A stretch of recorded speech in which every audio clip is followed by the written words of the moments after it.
In this video, I will be speaking about the massive amounts of solid waste that is produced, how it's generated, and what it's composed of. Also, the impacts it has on our ecosystems, and finally, how we can decrease the amount being created. The generation of solid waste has been receiving more attention ever since the start of the industrial era due to rising problems with accumulation. One of the main problems is the shortage of disposal sites. This leads to burning of waste as an alternative of not having to store it. Other problems include leachate and greenhouse gases, contaminated soil and water systems that come into contact with disposal sites. According to the Government of Canada, the total amount of municipal waste produced every year sums up to approximately 20 million tons, and nearly one-third of it is from construction, renovation, and demolition areas. The types of waste generated includes unused paint, glass, cement, tires, steel rods, organic waste, wood, plastic, various chemicals, and much more. One of the major hazards with solid waste is the contamination of surface soil and water bodies. Solid waste is stored in landfills and can mix with rainwater to form leachate runoff that's capable of contaminating soil and surface water.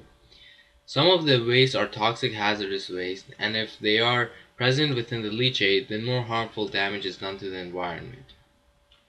Another problem is the pollution of air by gas emissions from landfills. The decomposition of organic waste by anaerobic bacteria results in methane production, which is a strong greenhouse gas. Sometimes unwanted solid waste, such as household garbage, is incinerated, producing not only carbon dioxide, but carbon monoxide and nitrogen dioxide.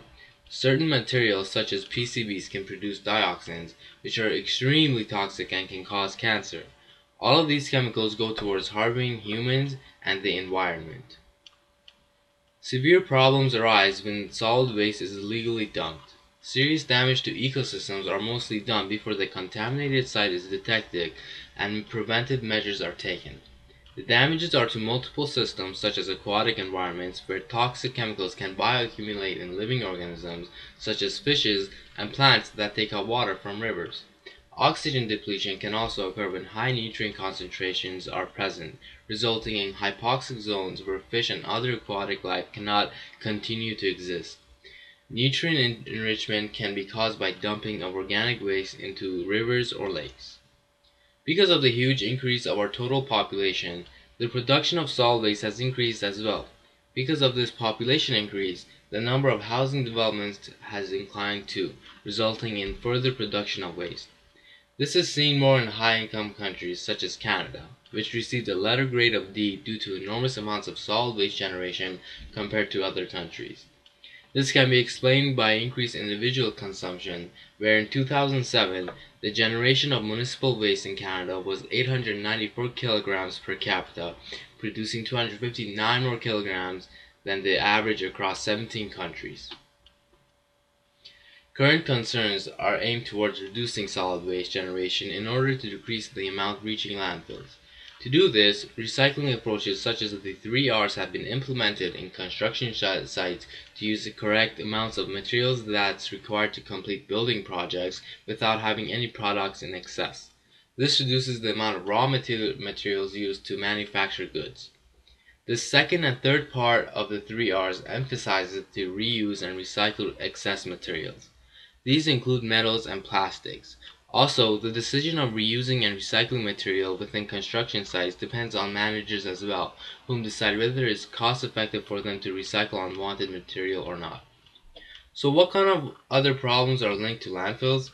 Well, not only do landfills create environmental problems, but they also produce a lot of odor and are ideal locations for insects and rodents. This means that landfills cannot be located near areas with high population density. This limits the locations to where landfills can be built, hence why concerns about disposal space is growing since it's not infinite. Let's talk about problems that can occur when no precautions are taken to reduce solid waste generation. When we manufacture more goods for developmental processes, more natural resources become extracted and fabricated into usable goods at a faster rate since no restrictions would prevent their overproduction, meaning more natural habitat destruction.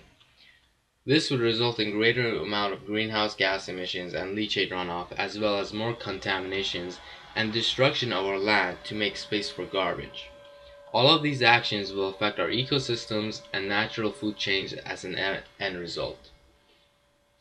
Aside from environmental pollution, solid waste generation affects human health as well, especially individuals that work closely with waste, such as waste management workers that are vulnerable to hepatitis B and C from medical waste such as syringes and other infecting materials that need special attention. In areas with poor solid waste management, solid waste can come into contact with water sources due to leaks causing contamination and establishment of a suitable environment for bacterial growth, which leads to infection of individuals in the surrounding areas whom rely on the same water source. The release of toxic substances such as mercury and PCBs from landfills have potentials of accumulating within the environment. Some of these chemicals are carcinogenic and have lethal effects on living biota. How can we reduce generation of so much solid waste? Well, we can start by following the basic 3R guidelines and contribute into recycling whenever we can, such as separating aluminum cans from garbage. Other big measures are designing sanitary landfills with monitoring centers within the surroundings to detect leachate runoff. Collection ponds can be set up to catch leachate and allow evaporation of the liquid portion, and the leftover residue can be collected later on. Greenhouse gases such as methane can be collected as well and used as a fuel source. Another method is to have deposits on returned excess construction material. Therefore, all unwanted material gets returned. A similar idea is to set up collection centers where recyclables can be collected at, such as local bottle depots. Education of decision makers is another strong tactic to make sure separation of waste is properly managed, whether it be cost effective or not, since they would know of the severe impacts of solid waste on the environment in the long run.